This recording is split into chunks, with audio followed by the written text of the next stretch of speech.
Welcome to Infinite Tales. Please subscribe to my channel. Your one click keeps this universe alive. Folded hands.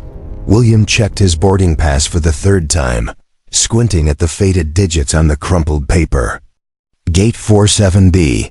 The massive airlock in front of him glowed with the same designation in calm blue letters.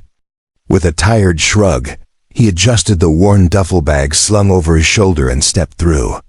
The moment the inner door sealed behind him, William knew something was terribly wrong. The cargo hauler he'd signed onto was supposed to be a rust bucket freighter with peeling paint, exposed wiring, and a skeleton crew that preferred silence. Instead, the interior before him gleamed with polished obsidian walls that pulsed faintly with inner heat. Crystalline panels lined the corridors, bending light into impossible colors. Even the air felt different, charged with electricity and something ancient. Hello? William called. His voice echoed through the cavernous bay. A low rumble answered him, vibrating through the deck plates and straight into his bones. Then she appeared. The dragon was magnificent and terrifying in equal measure. Her scales shimmered between deep crimson and molten gold, each one the size of William's hand. She moved with fluid grace despite her massive form, her serpentine neck lowering as she examined the unexpected passenger.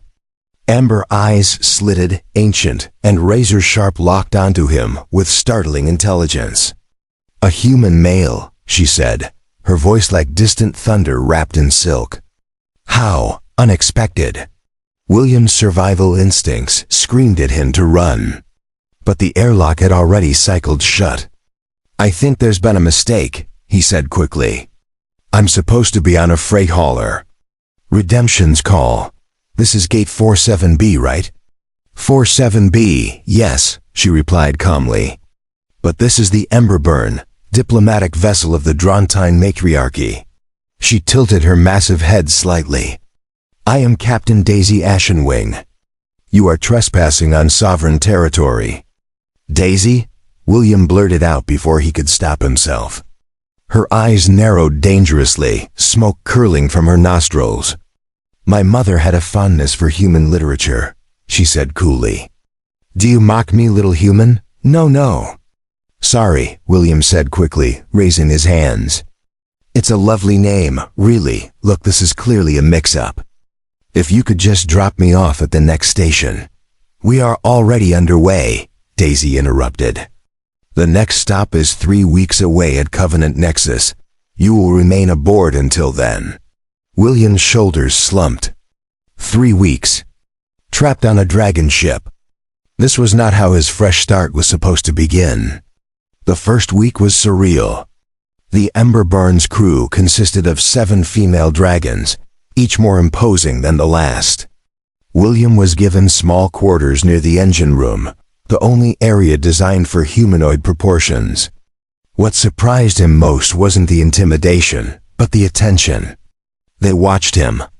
When he recalibrated a sensor array using his smaller hands to reach tight spaces, they gathered to observe. When he crawled through access tunnels too narrow for claws or wings, they followed his progress on internal scanners. "Your species is remarkably adaptable," observed Silix, the emerald-scaled engineer who had taken to shadowing him. "You use tools as extensions of your body." William glanced up from a junction box. "You don't have maintenance drones for this?" "They malfunction in deep space." Daisy's voice echoed from the tunnel entrance. "Radiation interference. We have endured." She paused. "You have repaired 17 critical systems in 4 days, William. Systems we have worked around for months." He emerged, wiping grease from his hands. "It's just basic electrical work." "Basic for you," Daisy replied, her posture no longer hostile, curious now, almost protective. "Tell me, why were you boarding that freighter?" William hesitated. "Running towards something. A fresh start. Arcturus station shut down. Human techs don't get many offers in this sector. You have skills we need," Daisy said carefully. The matriarchy values competence above all else. By the second week, William was indispensable. He reorganized supply storage using space-efficient human principles.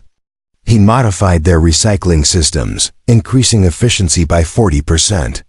He jury-rigged a permanent fix for a coolant leak that had plagued the starboard engine for years. The dragons responded in kind.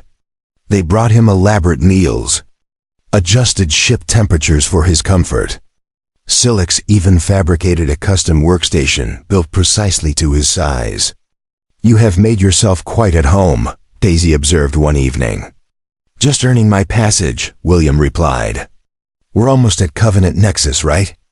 Daisy's tail coiled an agitation signal he'd learned to recognize.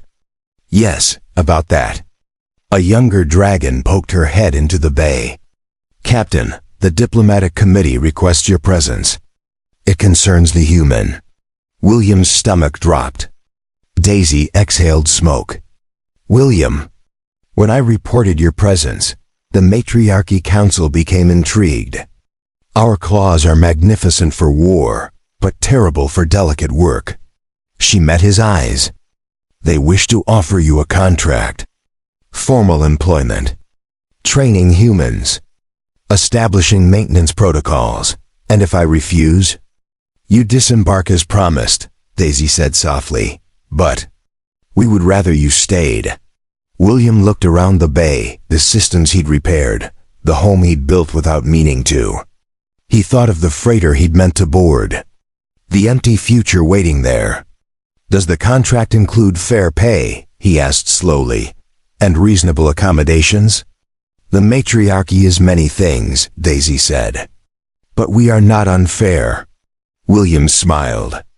"I think I boarded the right spaceship after all." Daisy's deep purr rumbled through the hull.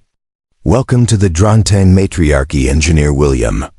As the Emberborn sailed toward Covenant Nexus, William realized that sometimes the best destinations are the ones you never planned to reach. Sometimes a wrong turn leads you exactly where you belong, even if that place is a spaceship full of dragons who refuse to let you go. And honestly, he wouldn't have it any other way.